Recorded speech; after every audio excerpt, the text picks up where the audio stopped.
Pakistan aesthetic hair transplant centre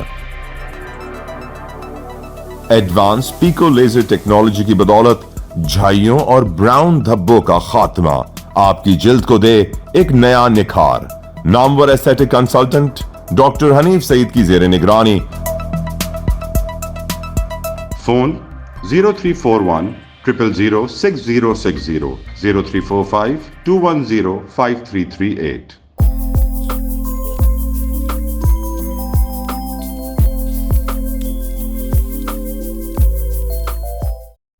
بسم اللہ الرحمن الرحیم۔ الصلاة والسلام علیک یا رسول اللہ و خاتم النبیین۔ میں ہوں آپ کا میزبان سراج الدین امجدی۔ آپ دیکھ رہے ہیں لائیو ڈیجیٹل نیوز کا ہر پیر کے روز پیش کیا جانے والا اپنا پسندیدہ پروگرام ہیلتھ ڈائری۔ اللہ کریم سے امید ہے کہ آپ جہاں بھی ہوں گے بخیر و عافیت ہوں گے۔ سندھ کے غریب مظلوم عوام، سسکتے بلکتے مریضوں اور زندہ درگور محکمہ صحت کے حقوق سے محروم ملازمین کو افواج پاکستان کے سربراہ جنرل سید عاصم منیر کے احتساب کے حکم اور نگراں حکومت سے اپنے زخموں کے بنتے ناسور پر مرہم رکھے جانے کی بڑی امید و اعتماد پیدا ہوا تھا، لیکن ایک ماہ گزرنے کے بعد محکمہ صحت سندھ کم از کم سسٹم مافیا سے آزاد ہونا تو دور کی بات ہے، سسٹم مافیا کے بڑے بڑے لوگ ادھر ادھر ہو چکے اور زیر زمین جا چکے ہیں تو کچھ پرواز کے لیے پر تول رہے ہیں، اور محکمہ صحت دو حصوں میں واضح طور پر منقسم اور سندھ حکومت کی کابینہ میں چیف آف کمانڈ کا فقدان بھی واضح طور پر نظر آ رہا ہے، جس کی تشویش لانے والوں کو بھی ہے اور ہر محب وطن پاکستانی کو بھی ہے۔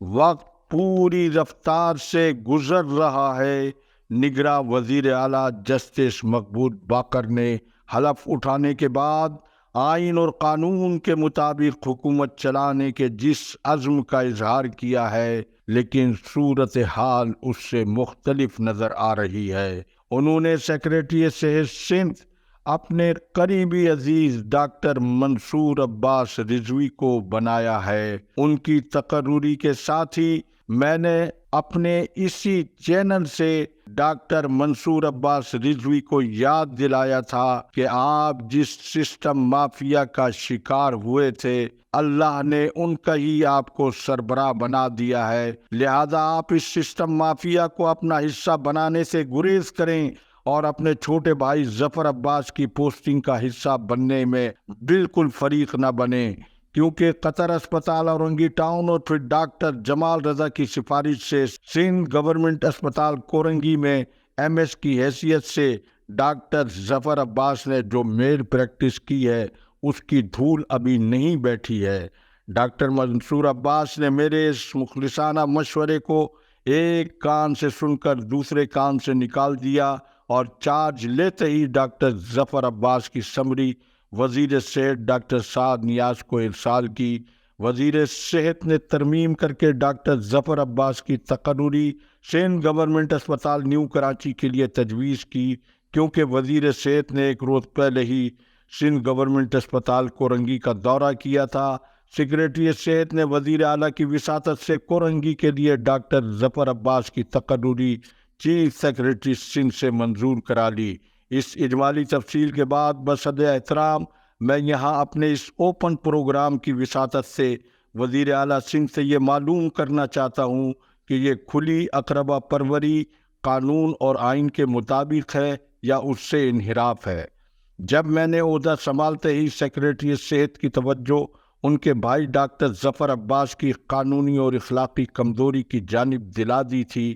تو جو حکومت کرپشن کے خاتمے کے مینڈیٹ کے ساتھ آئی ہو وہ خود ہی کرپشن کا شکار ہونے لگے تو یہ بیڈ گورننس ہے یا گڈ گورننس؟ پھر آپ ملک کی اعلیٰ عدلیہ میں اچھی ساکھ کے حامل ججز میں آپ کا شمار ہوتا ہے، جس کا برملا تفصیلی تذکرہ میں آپ کے منصب کے سنبھالتے ہی اپنے اسی پروگرام میں پہلے کر چکا ہوں۔ آپ اس سپریم کورٹ آف پاکستان کا حصہ رہے ہیں جس نے سول سروس رولز کیس میں out of cadre, detailment, deputation, additional charge, مرد سروس، آن پے اسکیل وغیرہ کو تحلیل کرنے اور ایسی تقرریوں پر مکمل پابندی عائد کی گئی ہے۔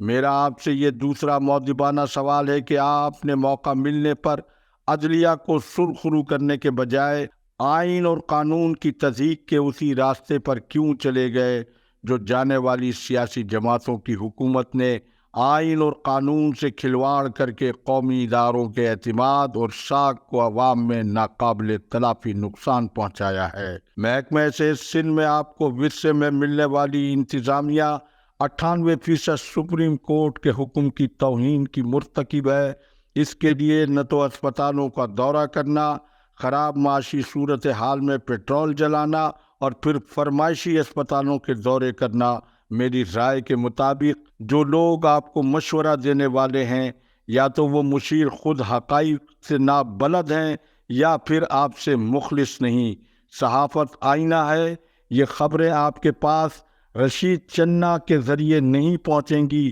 اس کے لیے آپ کو ڈائریکٹر اطلاعات وزیر اعلیٰ ہاؤس میں تبدیل کرنا ہوگا۔ جبکہ ڈاکٹر ظفر عباس کی آن پے اسکیل تقرری بھی عدالت عظمیٰ کی صریح خلاف ورزی ہے، لہذا اس پس منظر میں سیکریٹری صحت کو دوسروں کے احتساب سے پہلے اپنے گھر سے احتساب شروع کرنا ہوگا۔ سندھ گورنمنٹ قطر اسپتال اورنگی ٹاؤن کی تحقیقات ان افسروں کے سپرد کی گئی ہے، ڈاکٹر ندیم اختر شیخ، ڈاکٹر سکندر علی میمن، جو نہ صرف مسلسل بار بار توہین عدالت کے عادی مرتکبین ہیں بلکہ حکومت سندھ سے جعلسازی کرنے کے جرم میں دونوں برابر کے شریک بھی ہیں۔ اس کی اجمالی تفصیل یہ ہے کہ ڈاکٹر ندیم اختر شیخ اور ڈاکٹر سکندر علی میمن کو جب محکمہ صحت سندھ کے سیکریٹریٹ سے سپریم کورٹ کے فیصلے پر عمل درآمد کرتے ہوئے بحیثیت فیلڈ آفیسر تعیناتی عمل میں لائی گئی تو یہ دونوں نیک ایماندار افسران صرف کاغذی جوائننگ دینے کے لیے ڈائریکٹر ہیلتھ سروسز کراچی کے دفتر گئے، سیکریٹریٹ میں آ کر اپنی تختیاں اتاریں اور کمرہ اندر سے بند کر کے صرف فائلیں دیکھتے تھے، لیکن ان فائلوں پر قلم کا استعمال کئی مہینے تک نہیں کرتے تھے۔ ان دونوں کی توہین عدالت کی داستان آج تک کی تقرری پر اور لاقانونیت کے کارناموں پر ایک الگ کتاب لکھی جا سکتی ہے، لیکن ڈاکٹر ندیم اختر کی اہلیہ جو محترمہ Benazir Bhutto youth programme paramedical training کے اندر سندھ گورنمنٹ اسپتال لیاقت آباد میں عارضی ٹیچر کی حیثیت سے تعینات تھیں اور روز غیر حاضر رہنے پر میڈیا میں خبریں شائع ہونے پر وہ از خود مستعفی ہو گئی تھیں، لیکن جب سابق وزیر اعلیٰ سندھ سید قائم علی شاہ نے ان تمام ملازمین کو مستقل کرنے کا فیصلہ کیا تو ایماندار ڈاکٹر سکندر علی میمن ڈاکٹر ندیم اختر کی اہلیہ کی ملازمت کا جعلی سرٹیفکیٹ محکمہ صحت میں 18 گریڈ کے ENT ڈاکٹر خالد بخاری جو پیدائشی طور پر غیر قانونی افسر ہیں، انہوں نے سندھ گورنمنٹ اسپتال کورنگی کے MS کی حیثیت سے ڈاکٹر ندیم اختر کی اہلیہ کی اس عارضی ملازمت کا سرٹیفکیٹ جاری کر دیا، جس کی تنخواہ کا کوئی سرکاری ریکارڈ موجود نہیں ہے، اور ڈاکٹر ندیم کی اہلیہ نے آج تک کورنگی اسپتال کا دروازہ نہیں دیکھا، لیکن وہ بہرحال محکمہ صحت سندھ کی میڈیکل افسر ہیں۔ ان جعلسازوں اور حکومت سندھ کے خزانے کو حرام کی تنخواہ سے نقصان پہنچانے والوں کو موجودہ سیکریٹری صحت نے وزیر اعلیٰ سندھ کے دورے کی تحقیقات پر مامور کر کے انصاف کا بول بالا کیا ہے یا قتل کیا ہے۔ اس کا فیصلہ سابق جسٹس مقبول باقر خود فرما لیں، پھر اس پر سونے پر سہاگا یہ کہ ڈاکٹر سکندر میمن نے ایڈز کنٹرول کے خلاف قانون صوبائی مینیجر کی حیثیت سے ضلع لاڑکانہ کے بچوں میں ایڈز پھیلانے کے ذمہ دار ہیں، اور بلاول کی برہمی پر انہیں وہاں سے نکالا گیا جیسا کہ ای پی آئی سندھ کے پروجیکٹ ڈائریکٹر میں ان کی نااہلی اور لاقانونیت پر انہیں نکالا گیا تھا۔ آج انہیں سندھ، جو پہلے ہی ایڈز کے پھیلاؤ کی شرح میں نمایاں ترین مقام پر ہے، انہیں پورے سندھ کو ایڈز زدہ کرنے کے لیے کیا دوبارہ ایڈز کنٹرول پروجیکٹ میں لگایا گیا ہے؟ میرے اس سوال پر وزیر صحت اور سیکریٹری صحت غور کرتے ہوئے سندھ کے مظلوم عوام کے ساتھ رحم کریں، جبکہ ہیلتھ مینجمنٹ کیڈر کے حوالے سے